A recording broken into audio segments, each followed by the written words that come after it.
محمد حنفیہ کے جواب میں، امیر المومنین حضرت علی علیہ السلام کے ایک اور فرزند محمد حنفیہ ان لوگوں میں سے تھے جنہوں نے حسین ابن علی علیہ السلام کے فیصلے پر خوف و وحشت کا اظہار کیا۔ طبری اور دوسرے مورخین کے مطابق وہ امام حسین علیہ السلام کی خدمت میں حاضر ہوئے اور فرمایا، بھائی، آپ مجھے تمام انسانوں میں سب سے زیادہ محبوب اور محترم ہیں، اور یہ میری ذمہ داری ہے کہ جس چیز کو آپ کے حق میں بھلا اور بہتر سمجھوں اس سے آپ کو آگاہ کروں۔ میرے خیال میں جس حد تک ممکن ہو آپ کسی ایک شہر میں نہ ٹھہریں اور اپنے خاندان کے ہمراہ کسی ایسی جگہ تشریف لے جائیں جو یزید کی دسترس سے باہر اور ان شہروں سے دور ہو۔ پھر وہاں رہتے ہوئے آپ اپنے نمائندے بھیجیں اور اپنے لیے لوگوں کی حمایت حاصل کریں۔ اس صورت میں اگر لوگوں نے آپ کے ہاتھ پر بیعت کی تو خدا کا شکر، اور اگر کسی اور کی بیعت کر لی تب بھی آپ کو کوئی نقصان نہیں پہنچے گا۔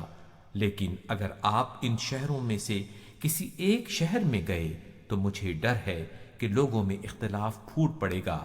کچھ لوگ آپ کی حمایت کریں گے اور کچھ آپ کی مخالفت میں اٹھیں گے، اور معاملہ خون خرابے تک جا پہنچے گا، اور اس جنگ و جدل کے دوران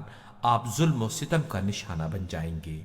یوں اس قوم کے بہترین افراد کا خون ضائع ہوگا اور آپ کے اہل بیت کو ذلت کا سامنا کرنا پڑے گا۔ یہ سن کر امام حسین علیہ السلام نے فرمایا، آپ کے خیال میں مجھے کس علاقے میں جانا چاہیے؟ محمد حنفیہ نے کہا، میرا خیال ہے کہ آپ مکہ تشریف لے جائیں، اور اگر وہاں حالات سازگار نہ ہوں تو صحرا اور بیابان کے راستے ایک شہر سے دوسرے شہر منتقل ہوتے رہیں، یہاں تک کہ لوگوں کے حالات اور مستقبل کا جائزہ لے سکیں۔ آپ کی بصیرت اور دور اندیشی کو دیکھتے ہوئے مجھے امید ہے کہ آپ ہمیشہ صحیح راستے کا انتخاب کریں گے اور تمام مشکلات کو کمال دانائی اور احتیاط کے ساتھ حل کرتے چلے جائیں گے۔ امام علیہ السلام نے محمد حنفیہ کے جواب میں فرمایا، بھیا، آپ جو مجھے یہ مشورہ دے رہے ہیں کہ میں یزید کی بیعت سے بچنے کے لیے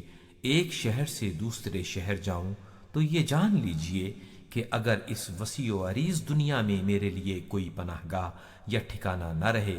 تب بھی میں ہرگز یزید ابن معاویہ کی بیعت نہیں کروں گا۔ اس حال میں کہ محمد حنفیہ کے آنسو ان کے رخساروں پر بہہ رہے تھے، امام علیہ السلام نے اپنی گفتگو کو جاری رکھتے ہوئے فرمایا، اے بھائی، خداوند متعال اس خیرخواہی اور ہمدردی کے عوض آپ کو جزائے خیر عنایت فرمائے، لیکن میں اپنی ذمہ داری کو آپ سے بہتر جانتا ہوں اور میں نے مکہ کی سمت روانگی کا فیصلہ کر لیا ہے۔ میرے بھائی، بھتیجے اور پیروکاروں میں سے چند افراد اس سفر کے لیے تیار ہیں، کیونکہ یہ افراد مجھ سے متفق ہیں اور ان کے اہداف اور مقاصد بھی وہی ہیں جو میرے پیش نظر ہیں۔ ہاں، آپ کی ذمہ داری یہ ہے کہ آپ مدینے میں میری آنکھ بن کر رہیں اور کوئی اہم بات آپ سے پوشیدہ نہ رہے، یعنی میری غیر موجودگی میں یہاں بنی امیہ کے کارندوں کی رفت و آمد اور حرکات پر نظر رکھیں، اور اس سلسلے میں ضروری اطلاعات مجھے فراہم کرتے رہیں۔ محمد حنفیہ سے گفتگو کے بعد امام علیہ السلام ایک بار پھر مسجد نبوی اور حرم مطہر کی سمت روانہ ہوئے۔ حضرت امام حسین علیہ السلام راستے میں یزید ابن مفرق کے 2 شعر پڑھتے جاتے تھے، جن میں شاعر نے خطرات کے باوجود اپنی عزت اور وقار کی حفاظت کے عزم کا اظہار کیا ہے۔